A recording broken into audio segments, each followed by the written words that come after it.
ত্রিপুরা চুক্তি ঠিক আছে, আমাদের কোনো আপত্তি নেই। এই ত্রিপুরা চুক্তির মধ্যে ত্রিপুরাল্যান্ডও নেই, গ্রেটার ত্রিপুরাল্যান্ডও নেই, ওয়ান লাস্ট ফাইটও নেই, সংবিধানের 125তম সংশোধনীও নেই, এডিসির হাতে অধিক অর্থও নেই, ডাইরেক্ট ফান্ডিং কিছুই নেই।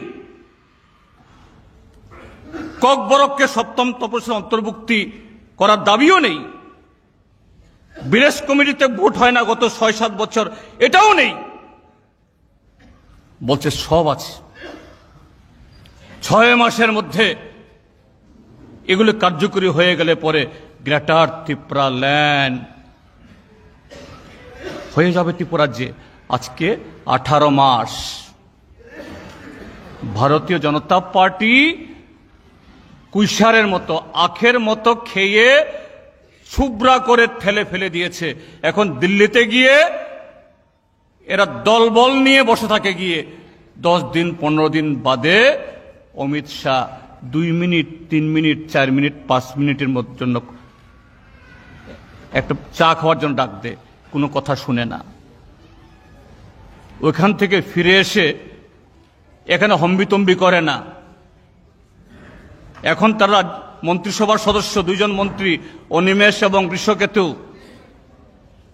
তাদের আরো 11 জন এমএলএ, গত 2.5 বছরে বছরে 3-4 বার বিধানসভার অধিবেশন হয়, একবারের জন্য কেউ গ্রেটার ত্রিপুরাল্যান্ড বা ত্রিপুরাল্যান্ডের কথা উচ্চারণ করে না। কিন্তু গতকাল কি বলেছে দিল্লিতে?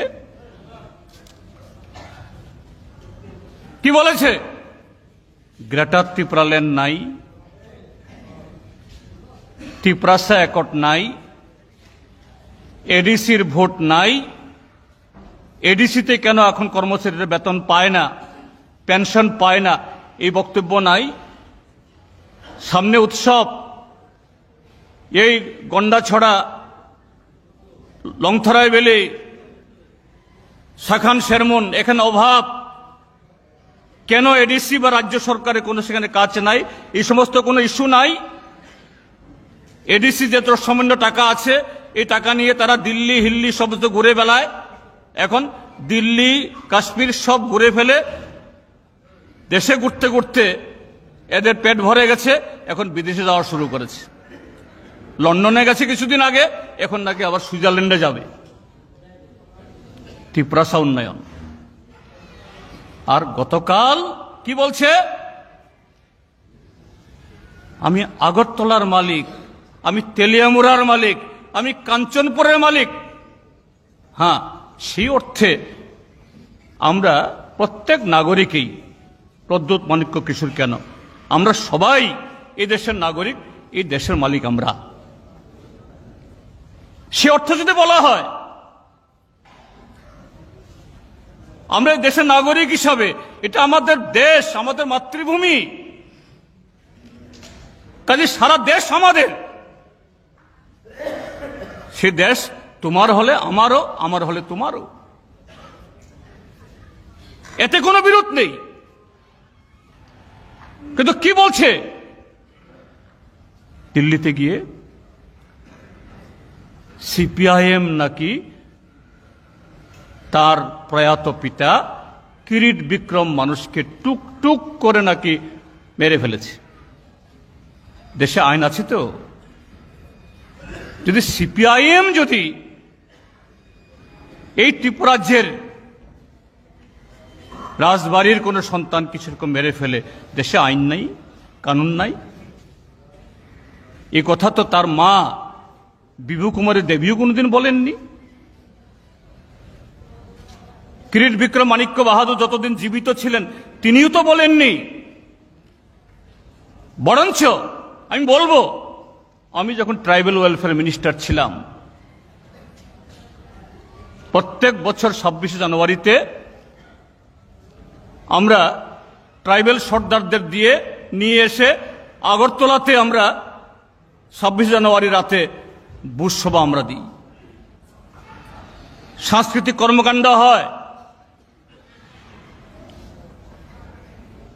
প্রয়াত কিরিট বিক্রম মাণিক্য কিশোর তিনি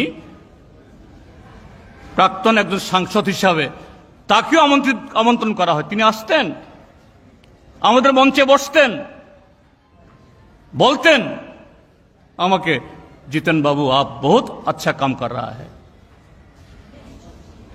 वामफ्रंट गवर्नमेंट हमारा ट्राइबल के लिए ये रिमोट एरिया में स्कूल खोला है, रास्ता किया है। अभी सरकारी नौकरी में भी बहुत सारे लोग ट्राइबल ऑफिसर আমাকে বলতেন আমার পিচ্ছা প্রিয়ে আচ্ছা কাম কর রা হ্যায়, কিন্তু বলেননি তো জিতেন বাবু আপনার সরকার তো আমাকে মেরে ফেলছে, সিপিএম কে আমাদের মেরে ফেলছে। বরঞ্চ সিপিএম এর আমলে, বামফ্রন্টের আমলে কিরিট বিক্রমানিক্য বাহাদুর তিনি কংগ্রেস দলের প্রাক্তন সাংসদ হয়েও, রাজনৈতিকভাবে আমাদের বিরোধী হয়েও তিনি আমাদের দ্বারা সেরকম একজন প্রবীণ ব্যক্তিত্ব, প্রবীণ নাগরিক, প্রবীণ একজন প্রাক্তন সাংসদ হিসাবে সম্মানে কৃতজ্ঞতা প্রকাশ করতেন। আর কালকে গিয়ে বলেছেন সেখানে সিপিএম নাকি তার বাপকে মেরে ফেলেছে।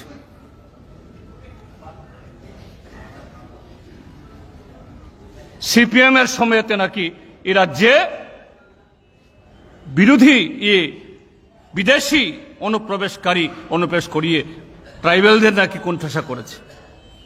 ইতিহাস পড়ুক। আমি আহ্বান জানাবো, সোশ্যাল মিডিয়ার মাধ্যমে সবার কাছে আমার বক্তব্য যাবে, তারা দেখুক, শুনুক। আমি আহ্বান জানাবো ইতিহাস খতিয়ে দেখুক। 1931 ইংরাজি থেকে, তখন বীর বিক্রমানিক্য বাহাদুর তারও পিতৃদেবরা শাসন করতেন। আমাদের রাজ্যের সেন্সাস রিপোর্ট আছে 1931, 1941, 1951, 1961, 1971, 1981। দেখুক এ রাজ্যে অনুপ্রবেশ, এটা শুধু ত্রিপুরা বলে নয়, এটা সারা পৃথিবীতেই এক দেশের মানুষ আরেক দেশে খাদ্যের সন্ধানে, কাজের সন্ধানে এক জায়গাতে আরেক জায়গায় যায়। হ্যাঁ, তারপরে নতুন দেশ হওয়ার পর, নতুন আইন হওয়ার পর একটা সীমানা হয়, সীমানাতে কাঁটাতারে বেড়া হয়। খতিয়ে দেখুক। বামফ্রন্ট শাসন করেছে 1978 থেকে 88, তারপর 93 থেকে 2017 পর্যন্ত। সবচেয়ে বেশি সেন্সাসে যদি কম লোক সংখ্যা বেড়ে থাকে এই সময়তে, বামফ্রন্ট শাসনকালেই জনসংখ্যা বৃদ্ধি কম হয়েছে। দুটো কারণ, একটা